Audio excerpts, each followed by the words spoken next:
کچھ لوگ بیان کرتے ہیں کہ دنیا میں سب سے بڑا سوال یہ ہے کہ کیا خدا موجود ہے؟ لیکن میرے مطابق سب سے بڑا سوال یہ ہے کہ کیا آپ اس خدا کو جانتے ہیں جو موجود ہے؟ کیا میں اس کے بارے میں جانتا ہوں؟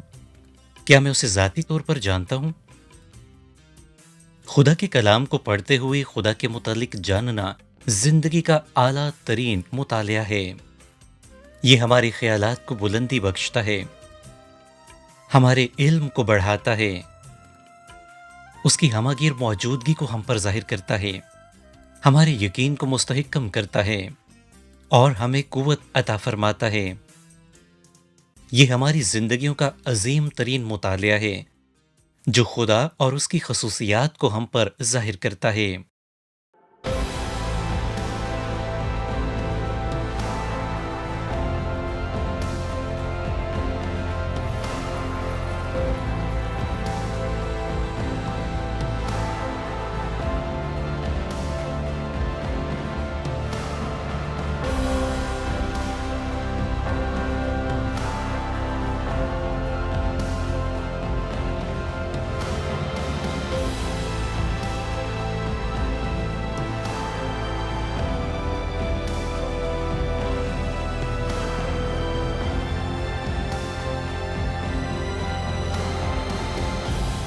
خدا سے متعلق جتنا کچھ آپ جانتے ہیں اس سے زیادہ جانیے، یہ آپ کو خدا کے اور زیادہ قریب لے آئے گا۔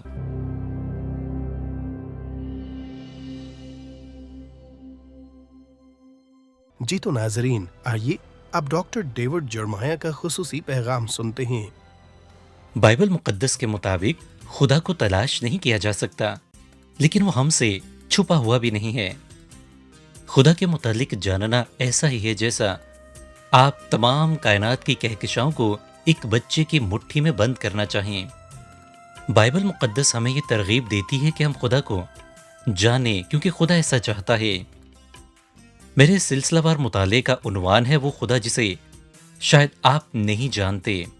میں اس میں آپ کو اس کی حکمت، علم، اس کی ہمہ گیریت اور طاقت اور قدرت اور محبت اور دیگر خصوصیات کے متعلق بیان کروں گا۔ میرے نزدیک خداوند کا مطالعہ کرنا اتھاہ سمندر کی گہرائی میں اترنے کے مترادف ہے۔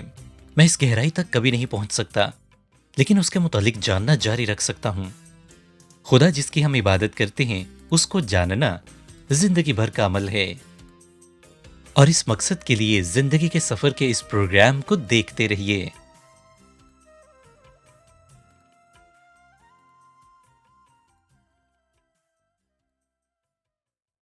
میں نے ایک چھوٹی بچی سے متعلق کہانی سنی۔ وہ تیسری جماعت کی طالبہ تھی۔ ایک مرتبہ آرٹ کے پیریڈ کے دوران سبھی بچوں نے اپنی اپنی پینٹنگز مکمل کر لی اور وہ چلے گئے، لیکن یہ پھر بھی پینٹنگ بناتی رہی۔ استانی کے پوچھنے پر اس نے بتایا کہ میں خدا کی تصویر بنا رہی ہوں۔ اس کی استانی جو کہ ایک مسیحی خاتون تھی، اس نے اس سے کہا کہ یہ تو بہت مشکل ہوگا کیونکہ خدا کو کبھی کسی نے نہیں دیکھا، یہ انتہائی مشکل کام ہے۔ بچی نے جواب دیا کہ میری تصویر دیکھنے کے بعد آپ یہی کہیں گی۔ عزیزو، مجھے کبھی امید ہے کہ اس سلسلے کے اختتام پر ہم خدا کے متعلق مزید کچھ نہ کچھ ضرور نیا سیکھیں گے۔ یہ بہت ہی مشکل کام ہے اس خدا کو بیان کرنا جس سے میں بہت پیار کرتا ہوں، جس کو میں چاہتا ہوں۔ خدا کی شخصیت سے متعلق گفتگو کرتے ہوئے ہمیں یہ ضرور یاد رکھنا ہے کہ ایک دن ہم سب نے اس کے روبرو موجود ہونا ہے۔ خدا کی شخصیت کو جاننے اور سمجھنے سے متعلق اس سلسلے کا جب کہ ہم آغاز کر چکے ہیں تو یہ بات یاد رکھیں کہ اس سے بڑھ کر اور اہم کوئی بات نہیں ہے۔ A W ٹوزر جو کہ اس مضمون پر جدید مصنفین کے ڈین ہیں بیان کرتے ہیں کہ جب ہم خدا کے متعلق سوچتے ہیں تو ہمارے ذہن میں کیا آتا ہے؟ یہ ہمارے متعلق سب سے اہم ترین ہے۔ ہم پوشیدہ بھیدوں کے ذریعے سے خدا کی ہستی کو جانتے ہیں۔ کسی بھی فرد سے متعلق سب سے زیادہ اہم بات یہ نہیں ہے کہ وہ کب کیا کہہ سکتا ہے یا کیا کر سکتا ہے، بلکہ یہ کہ وہ اپنے دل کی گہرائیوں میں خدا سے متعلق کیا سوچتا ہے۔ تو آج میں آپ سے ایک سوال پوچھتا ہوں، جب آپ خدا کو سوچتے ہیں تو آپ کے ذہن میں کیا آتا ہے؟ بہت سارے لوگ آج بھی ایک خاص طرح کی الجھن کا شکار ہیں۔ ہم اپنے خداوند خدا کو باپ کہہ کر پکارتے ہیں اور وہ سوچتے ہیں کہ جیسا کہ ہمارے زمینی باپ ہیں ویسے ہی وہ بھی ہے۔ اگر زمینی باپ اچھے ہیں تو ہمارا آسمانی باپ بھی اچھا ہوگا، اور اگر ایسا نہیں ہے تو ہم شاید یہ سوچیں گے کہ ہمارا آسمانی باپ اس کو دیکھ رہا ہے اور وہ اس باپ پر غصے ہوگا۔ یاد رکھیں، آسمانی خدا باپ سے متعلق سوچنا بالکل مختلف ہے، اور یہ بہت اہم ہے۔ یاد رکھیں کہ خدا نے ہمیں اپنی شبیہ پر تخلیق کیا ہے تاکہ ہم اس کی عبادت کریں، اور اس دنیا میں رہتے ہوئے اگر آپ کسی اور شے کی عبادت کرتے ہیں تو آپ ویسے ہی ہو جاتے ہیں۔ ممکن ہے آپ سوچیں کہ آج کل تو کوئی بھی کسی بت کی پرستش نہیں کرتا ہے۔ اگر آپ لکڑی کے بنے کسی بت کی بات کر رہے ہیں جو شیلف پر پڑا ہے تو شاید آپ درست ہوں۔ در حقیقت ایک بت وہ شخصیت یا وہ چیز ہے جو ہماری زندگی میں سب سے پہلے نمبر پر ہے۔ اب یا تو ہم ان بتوں کی وجہ سے بگڑ جائیں گے یا پھر اپنے زندہ خدا کی وجہ سے تبدیل ہو جائیں گے۔ اگر آپ کا خدا پیسہ ہے تو آپ مادہ پرست بن جائیں گے۔ اگر آپ کا خدا جنس ہے تو آپ جلد ہی جنس پرست بن جائیں گے۔ اگر آپ کا خدا آپ خود ہیں تو آپ جلد ہی خود پرست بن جائیں گے۔ لیکن اگر آپ کا خدا قادر مطلق ہے تو آپ کو اس سے ہمیشہ کی زندگی مل جائے گی، ہمیشہ ہمیشہ کی زندگی، اور آپ کسی دن اس کے ساتھ آسمان پر ہوں گے اس زندگی سے لطف اندوز ہونے کے لیے۔ بائبل مقدس کے مطابق ہمارا خدا بہت ہی حیران کن ہے۔ وہ بادشاہوں کا بادشاہ، خداوندوں کا خدا، زمین و آسمان کا خالق اور مالک ہے۔ وہ ابدی رب اور ابدی باپ ہے۔ وہ منصف اور عادل الفا اور اومیگا ہے۔ وہ تسلی دینے والا خدا ہے۔ وہ خالق ہے۔ وہ عظیم طبیب ہے اور کل فضل کا خدا ہے۔ اس کا نام میں ہوں ہے اور وہ اسرائیل کا قدوس ہے۔ وہ زندوں کا خدا ہے، وہ مردوں کا بھی خدا ہے، وہ سب کا تخلیق کرنے والا ہے۔ وہ ہمارا رب ہے، وہ ہمارا خادم بھی ہے، وہ ہمارا دوست بھی ہے، وہ ہمارا منجی اور نجات دہندہ بھی ہے۔ وہ ہماری پناہگاہ اور ہماری چٹان ہے۔ وہ زمین و آسمان کا حاکم بھی ہے۔ وہ گناہ گاروں کا بھی دوست ہے۔ وہ بہت شاندار ہے۔ وہ خدا جس کا مطالعہ ہم شروع کرنے والے ہیں، کلام خدا ہم پر یہ بات واضح کرتا ہے کہ اس خدا کو ہم اس کے کلام ہی کے وسیلے سے جان سکتے ہیں، کیونکہ اس میں وہ ہم پر اپنے آپ کو ظاہر کرتا ہے۔ یہ سب سے وسیع اور گہرا موضوع ہے جس پر ہم گفتگو کرنے والے ہیں۔ اگر آپ کسی ایسی ہستی کا مطالعہ کرنا چاہتے ہیں جو آپ کی سوچ کو بلندیوں تک لے جائے، یا پھر کسی ایسی شخصیت کو جاننا چاہتے ہیں جو آپ کو سرفرازی عطا فرمائے، تو آپ صرف اور صرف زندہ قادر مطلق خداوند خدا کا مطالعہ کیجئے۔ جی ہاں، یہ بات اکثر مجھے پریشان کرتی ہے کہ لوگ اس خدا پر تنقید کرتے ہیں جو تمام کائنات کا خالق اور مالک ہے۔ یہ اس لیے ہے کیونکہ وہ اس خدا کے متعلق بالکل بھی نہیں جانتے ہیں۔ اس کے راستے ہمارے راستوں سے بہت بلند ہیں۔ اس کے خیالات ہمارے خیالات سے بلند و بالا ہیں۔ ہم اس خدا کے متعلق نہیں جان سکتے، لیکن پھر بھی خدا کا کلام ہماری رہنمائی کرتا ہے کہ ہم اس زندہ خدا کے متعلق بھیدوں کو سمجھ سکیں اور اس کو قریب سے جان سکیں۔ استثنا باب 29 آیت 29 میں بیان ہے کہ غیب کا مالک تو خداوند ہمارا خدا ہی ہے، پر جو باتیں ظاہر کی گئی ہیں وہ ہمیشہ تک ہمارے اور ہماری اولاد کے لیے ہیں۔ خداوند خدا سے متعلق بہت ساری باتیں ایسی ہیں جو کہ بھید کی باتیں ہیں، ممکن ہے آسمان پر بھی جا کر ہم ان کو نہ جان پائیں، لیکن بائبل یہ ظاہر کرتی ہے کہ خدا پوشیدہ باتوں کو ہم پر ظاہر کرتا ہے، اور اپنے سلسلے میں ہم انہی پر گفتگو کریں گے، اور ہم ان باتوں کو سیکھنے جا رہے ہیں جو خدا نے ہم پر ظاہر کی ہیں کہ ہم اس کے متعلق جان پائیں، اور یہ بہت قیمتی ہیں جو ہمارے اور ہماری اولاد کے لیے خدا کی طرف سے مخصوص کی گئی ہیں۔ کلام خدا میں دوسرا پطرس تیسرے باب کی آیت نمبر 18 میں یوں بیان ہے، بلکہ ہمارے خداوند اور منجی یسوع مسیح کے فضل اور عرفان میں بڑھتے جاؤ۔ اس سلسلے میں آپ کو چند ایک ایسی بنیادی وجوہات بیان کروں گا جن پر غور و فکر کر کے آپ یہ جان پائیں گے کہ خدا کے متعلق جاننا اور اس کی فکر کرنا کیوں انتہائی ضروری ہے، اور کلام خدا میں سے حوالہ جات ہماری بہت مدد کریں گے۔ سب سے پہلے ہم خدا کو جاننے کی اولین ترجیح پر گفتگو کریں گے۔ خدا کے متعلق جاننا اور سمجھنا ہماری اولین اور اعلیٰ ترجیح ہونی چاہیے۔ दाऊद नबी इस बात को बड़ी खूबसूरती के साथ बयान करता है। जान रखो कि खुदावंद ही खुदा है, उसी ने हमको बनाया और हम उसी के हैं।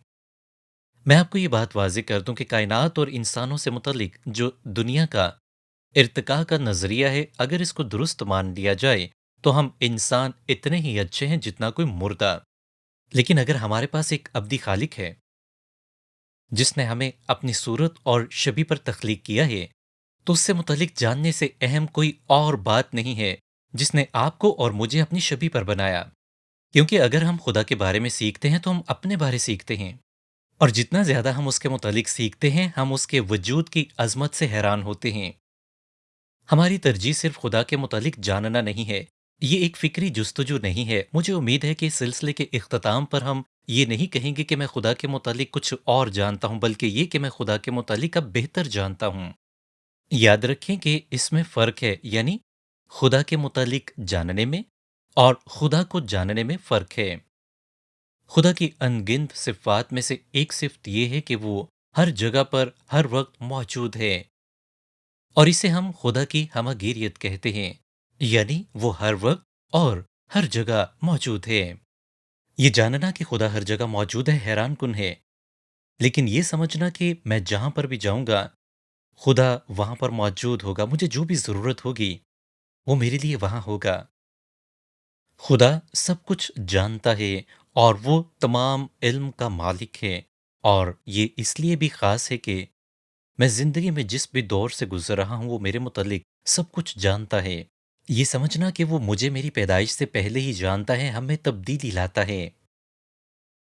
खुदा तमाम कुव्वत और ताकत का सरचश्मा है, और वो अपनी इस कुव्वत और ताकत को हम पर मुख्तलिफ तरीकों से जाहिर करता है। लेकिन जब हमारी जिंदगी में उसकी कुव्वत और ताकत काम करती है, तो हम उसे शख्सी तौर पर जान पाते हैं, और ये शानदार है। फिर ये समझना भी जरूरी है कि खुदावंद हमारा खुदा ला तब्दील खुदा है। आप जिस खुदा की इबादत और परस्तिश करते हैं, उसमें कभी कोई तगय्युर नहीं है। आप अपनी जिंदगी में आने वाले दुखों, गमों और परेशानियों में उसकी मोहब्बत को और कुदरत को हमेशा महसूस करते हैं। अगली हकीकत बहुत ही शानदार है कि खुदा मोहब्बत है। वो ना सिर्फ मोहब्बत करता है, बल्कि मोहब्बत का खुदा है। खुदा मोहब्बत है, ये जानना एक बात है, लेकिन मोहब्बत का खुदा आपसे बेहद प्यार करता है, ये जाती है। ये और बात है। इन दोनों बातों में बहुत फर्क है। इसलिए मैं दोबारा इस बात को दोहराना चाहूंगा कि इस सारे सिलसिले में खुदा से मुतालिक मुताले के दौरान आप सिर्फ ये नहीं कहेंगे कि आप खुदा के मुतालिक जानते हैं, बल्कि ये कि आप खुदा को अब बेहतर तौर से जानते और समझते हैं कि वो खुदा आपसे बेहद प्यार करता है। पौलुस रसूल भी दाऊद नबी की तरह यूं बयान करता है, जिसकी खातिर मैंने सब चीजों का नुकसान उठाया और उनको कूड़ा समझता हूं ताकि मसीह को हासिल करूं। पौलुस रसूल बयान करता है कि खुदामंद खुदा को, यीशु मसीह को जानने के अलावा बाकी तमाम चीजें उसके लिए कूड़ा हैं। वो उन सब को अपने लिए नुकसान समझता है। खुदा बयान करता है कि हम उसके कलाम के वसीले से उसे जान सकते हैं, तो जरूर है कि हम उसके कलाम का मुतालिया करें। मैं चाहूंगा कि हम इसे इतना ज्यादा पेचीदा और मुश्किल ना बनाएं कि हमें ये बिल्कुल ही समझ में ना आए। मैं आप सबको ये बात वाज़ेह कर दूं कि सिर्फ मज़हब की बातें करने से आप कभी भी मुकम्मल तौर पर हकीकी सुकून महसूस नहीं करेंगे। आपको कभी भी खुशी नहीं मिलेगी जब तक कि आप इन बातों के ज़रिए से उस खुदा को ना जान लें जिसकी आप इबादत और परस्तिश करते हैं। क्या जिस खुदा की आप परस्तिश और इबादत करते हैं, उसके साथ आपका एक मजबूत रिश्ता कायम है? हम सिर्फ उसी की इबादत कर सकते हैं जिससे हम मोहब्बत करते हैं, और मोहब्बत हम सिर्फ उसी से करते हैं जिसे हम जानते हैं। दूसरी बात यह है कि खुदा को जानना फख्र और इज्जत की बात है। यिर्मयाह बाब 9 आयत 23 और 24 में यूं बयान है, खुदावंद यूं फरमाते हैं, ना साहिब हिकमत अपनी हिकमत पर, और ना कवि अपनी कुवत पर, और ना मालदार अपने माल पर फख्र करे, लेकिन जो फख्र करता है इस पर फख्र करे कि वो समझता और मुझे जानता है कि मैं ही खुदावंद हूं, जो दुनिया में शफकत व अदल और रास्तबाजी को अमल में लाता हूं। क्योंकि मेरी खुशनुदी इन्हीं बातों में है। खुदावंद फरमाता है कि अगर हमें किसी चीज पर फख्र हो तो वो इस बात पर हो कि हम खुदा को जानते हैं, उसी को जानने में ही फख्र महसूस करें। पौलुस रसूल इसी बात को यूं बयान करता है, लेकिन खुदा ना करे कि मैं किसी चीज पर फख्र करूं सिवा अपने खुदावंद यीशु मसीह की सलीब के। आप अपने मुतालिक किस बात के लिए गुमान करते हैं? आपको अपनी जिंदगी में किस बात पर फख्र है? अगर आप खुदा को जानने के मुतालिक फख्र महसूस करते हैं, तो आपके पास कुछ है जिसे आप दूसरों के साथ बयान कर सकते हैं। खुदा को जानना हमारी जिंदगियों की अवलीन तरजीह होनी चाहिए और उसे जानना फख्र और इज्जत की बात है। और फिर खुदा को जानने में पुख्तगी और मजबूती है। मैं आपको एक हवाला बयान करना चाहूंगा जो अनकरीब शायद आपने ना पढ़ा होगा। पहला यूहन्ना दूसरे बाब की 12वीं और 13वीं आयत। यहां पर बयान है, ए बच्चों, मैं तुम्हें इसलिए लिखता हूं कि उसके नाम से तुम्हारे गुनाह मुआफ हुए। ए बुजुर्गो, मैं तुम्हें इसलिए लिखता हूं कि जो इब्तदा से है उसे तुम जान गए हो। ए जवानों, मैं तुम्हें इसलिए लिखता हूं कि तुम उस शरीर पर गालिब आ गए हो। बाइबल मुकद्दस के इस हवाले के मुताबिक खुदा के इल्म में पुख्तगी के 3 मराहिल हैं, जैसा कि आमतौर पर खानदान में इंसानी जिस्म में होते हैं। कुछ लोग बच्चे हैं और यूहन्ना लिखता है कि ए बच्चों, मैं तुम्हें इसलिए लिखता हूं कि उसके नाम से तुम्हारे गुनाह मुआफ हुए। क्या आप ऐसे लोगों को जानते हैं जो बहुत अरसे से मसीही हैं, लेकिन अगर आपको इत्तफाक हो उनके साथ किसी किस्म की रूहानी गुफ्तगू करने का, तो आप जान पाएंगे कि वो सिर्फ इतना ही जानते हैं कि खुदावंद यीशु मसीह में हमारे तमाम गुनाह मुआफ हुए हैं। वो आसमान के मुतलिक जानने के बारे में भी जानते हैं। ये सब जानना बहुत अच्छा है। मैं आपको ये मशवरा देना चाहूंगा कि कलाम खुदा से मुतलिक आप जो कुछ भी जानते हैं, आप वहीं से आगाज कर सकते हैं। लेकिन ये बात कितनी ज़रूरी है कि मसीही होने के बाद आप इससे भी बढ़कर कुछ और जानें। अगर आप ये जानते हैं कि आपके तमाम गुनाह मुआफ हो चुके हैं, तो यूहन्ना इसी बात के लिए आपको बच्चे कहकर मुखातिब करता है कि अगर आप सिर्फ इतना ही जानते हैं, तो आप अभी तक सिर्फ बच्चे हैं। अब इस कलाम के मुताबिक एक नौजवान में और एक बच्चे में बहुत ज़्यादा फ़र्क है और वालिद में इससे भी ज़्यादा फ़र्क है। यूहन्ना बयान करता है कि वो जो बुजुर्ग हैं, यानी जो हमारे बाप की मानिद हैं, उनके लिए वो पहला यूहन्ना दूसरे बाब की आयत नंबर 13 में यूं बयान करता है, ए बुजुर्गों, मैं तुम्हें इसलिए लिखता हूं कि जो इब्तदा से है उसे तुम जान गए हो।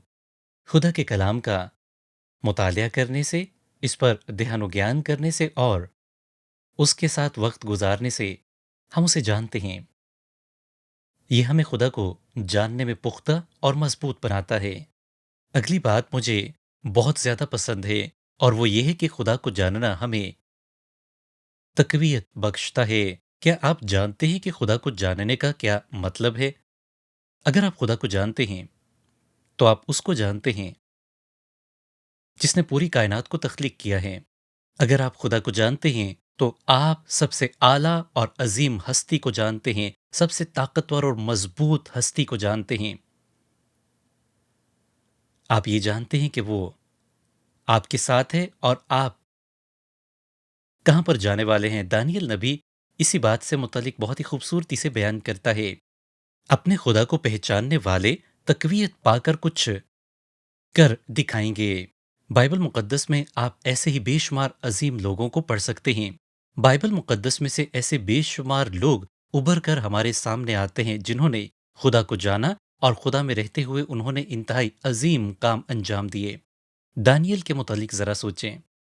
दानियल की किताब के इस हवाले को समझने में अगर आपको दिक्कत हो रही है, तो इसको समझने के लिए आपको दानियल की जिंदगी का मुतालिया करना होगा कि कैसे वो खुदा में कायम रहा। उसने बादशाह के साथ खाना खाने से इनकार कर दिया क्योंकि वो खुदा की मर्जी के खिलाफ चल रहे थे। वहां पर उस मुल्क के देवता के अलावा किसी और से दुआ करने पर बंदिश लगा दी गई, लेकिन दानियल फिर भी जिंदा खुदा से रोजाना 3 मरतबा दुआ करता। ये उसकी खुदा के साथ मोहब्बत और तकवीयत और कायम रहने का इजहार था। وہ तमाम किस्म की पाबंदियों के बावजूद भी खुदा में कायम रहा। क्यों? क्योंकि वो जिंदा खुदा को जान चुका था। खुदा ने दानियल के लिए बहुत बड़े बड़े काम सर अंजाम दिए। अगर दानियल की जिंदगी के मुतालिक पढ़कर भी आपके दिल में जोश और वलवला ना उभरे, तो आप उसके 3 दोस्तों की तकरीर को पढ़ें। मुझे ये हवाला बहुत पसंद है और मैं अक्सर व बेशतर इसको पढ़ता रहता हूँ। यहाँ बयान है, ए नबूकत नसर, इस अमर में हम तुझे जवाब देना जरूरी नहीं समझते। देख, हमारा खुदा जिसकी हम इबादत करते हैं, हमको आग की जलती भट्टी से छुड़ाने की कुदरत रखता है। और ए बादशाह, वही हमको तेरे हाथ से छुड़ाएगा। और नहीं तो ए बादशाह, तुझे मालूम हो कि हम तेरे माबूदों की इबादत नहीं करेंगे और उस सोने की मूरत को जो तूने नस्ब की है सजदा नहीं करेंगे। ये हवाला मुझे बहुत मजबूती बख्शता है। याद रखें कि हम मसीही मजलूम नहीं बल्कि हम फाते हैं, और फाते उसी सूरत में होंगे जब हम जिंदा खुदा को जानेंगे।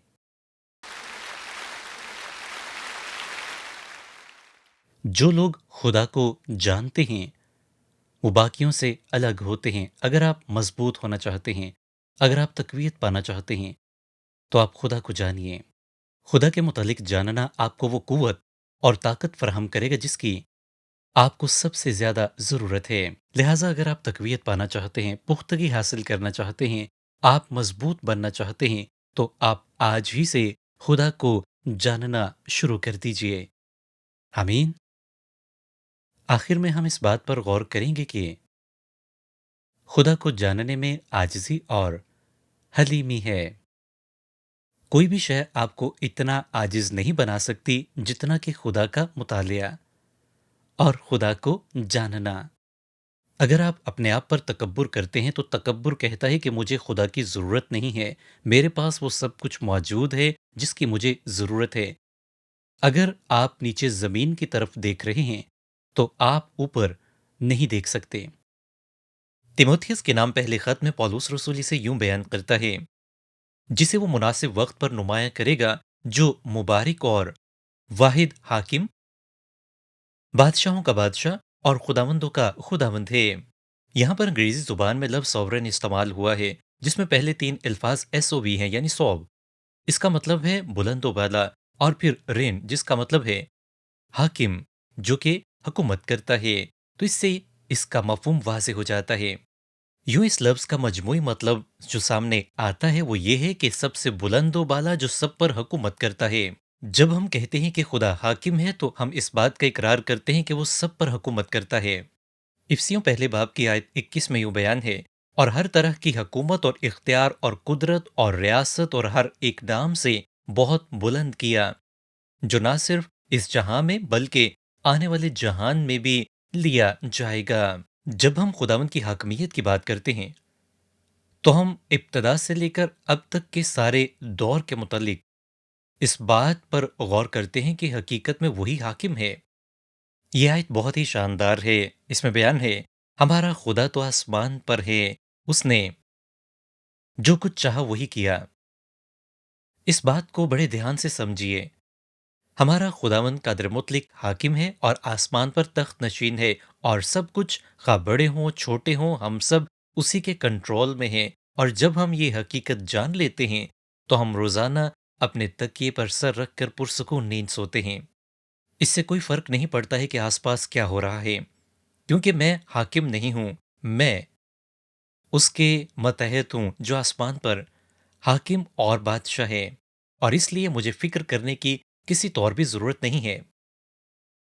मैं उस पर भरोसा कर सकता हूं क्योंकि वो खुद मुख्तार हाकिम है। वो सबसे बढ़कर है, और जाती तौर पर इस पैगाम से जो मुझे सबक हासिल होता है वो ये है कि मेरे लिए इससे बढ़कर कोई चीज माने नहीं रखती है कि मैं कादिर मुतलिक खुदा को गहराई से जानूं। खुदा का मुतालिया करने से और उसे जानने से आपको ये भी पता चलेगा कि कादिर मुतलिक पहले से ही आप सबको जानता है। और इससे आपको ये भी पता चलता है कि ना सिर्फ खुदा आपको जानता है बल्कि वो आपसे बेहद प्यार करता है। बाइबल बयान करती है कि वो आपके सर के बालों को भी जानता है, उसे हमारे मुतल्लिक सब कुछ पता है। امریکی مصنف سیموئل کلیمنز کئی سالوں تک مسیسیپی کے دریا میں کشتی کے پائلٹ رہے۔ اس نے اپنے کلمی نام مارک ٹوین کا انتخاب ایک ایسے جملے سے کیا جس کو میں پہلے نہیں جانتا تھا، یعنی ایک 12 فٹ گہرے پانی کے لیے دریائی آدمی کا جملہ۔ جب وہ بہت مشہور ہو گیا تو وہ یورپ میں سفر کرنے لگا اور اس نے اپنی چھوٹی بیٹی کو بھی اپنے ہمراہ لے لیا۔ وہ جہاں پر بھی جاتے، شاہی لوگ، سائنسدان، حکمران، تمام لوگ ان کی بہت عزت کرتے۔ جب ایک دن انہوں نے اپنے سفر کا اختتام کیا تو اس کی چھوٹی بچی نے اس سے کہا، ابو جان آپ سب کو جانتے ہیں سوائے خدا کے، آپ سب کو جانتے ہیں لیکن خدا کو نہیں۔ بائبل مقدس اسے یوں بیان کرتی ہے، اور وہ ہمیشہ کی زندگی یہ ہے کہ وہ تجھ خدائے واحد اور برحق کو اور یسوع مسیح کو جسے تو نے بھیجا ہے جانے۔ ممکن ہے آج یہاں پر کوئی ایسا ہو جو دنیا میں سب کو جانتا ہو سوائے خدا کے، بھلے آپ چاہیں یا نہ چاہیں وہی آپ کی دنیا کا محور اور مرکز ہے۔ ہم لوگوں کے ساتھ ہمیشہ اچھے تعلقات بنانے کی کوشش کرتے ہیں لیکن خدا کے ساتھ ہمارا رشتہ ہی نہیں۔ لہٰذا میں ایک مرتبہ پھر سے آپ سے یہی سوال کرتا ہوں کہ آپ خدا کو جانتے ہیں؟ اس کو جاننا کافی نہیں ہے بلکہ محسوس کرنا ہے۔ کیا آپ اس سے بات کرتے ہیں؟ کیا آپ اسے سنتے ہیں؟ کیا اس کی آواز آپ سن پا رہے ہیں؟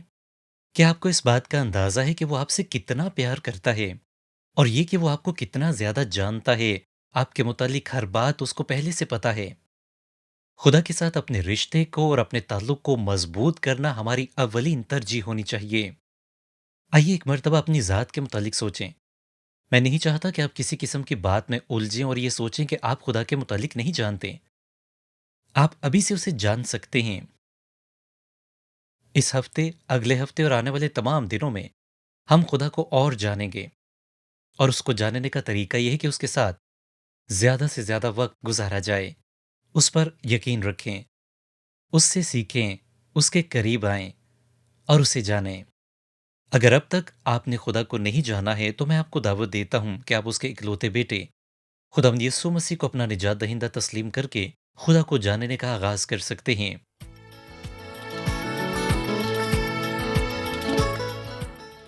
پروگرام زندگی کے سفر میں شریک ہونے کے لیے آپ کا بہت بہت شکریہ۔ جتنا زیادہ ہم خدا کے کلام کا مطالعہ کرتے ہیں اتنا ہی زیادہ یہ جان پاتے ہیں کہ قادر خداوند ہم سے تعلق رکھنا چاہتا ہے۔ اگر آپ اس سے ایک مضبوط رشتہ قائم کرنا چاہتے ہیں تو سب سے پہلا کام اپنے گناہوں پر پشیمان ہونا ہے اور خداوند یسوع مسیح کو اپنا نجات دہندہ قبول کرنا ہے۔ جب آپ ایسا کریں گے تو آپ کو خدا کی طرف سے نجات اور زندگی کا تحفہ ملے گا اور آپ ایک نئے مخلوق ہو کر ایک نئی زندگی کی شروعات کریں گے۔ اگر آج آپ یہ فیصلہ کر چکے ہیں تو میں چاہوں گا کہ آپ دوسرے مسیحیوں کے سامنے اس کی گواہی دیں۔ آپ یہ گواہی مقامی کلیسیا یا چرچ میں بھی لوگوں کے سامنے پیش کر سکتے ہیں اور اپنے ایمانی سفر کو جاری رکھیں۔ خداوند آپ کو برکت دے، اور جیسا کہ آپ خداوند کے ساتھ چل رہے ہیں، میں زندگی کے سفر کے اگلے پروگرام میں آپ کو دیکھنا چاہوں گا۔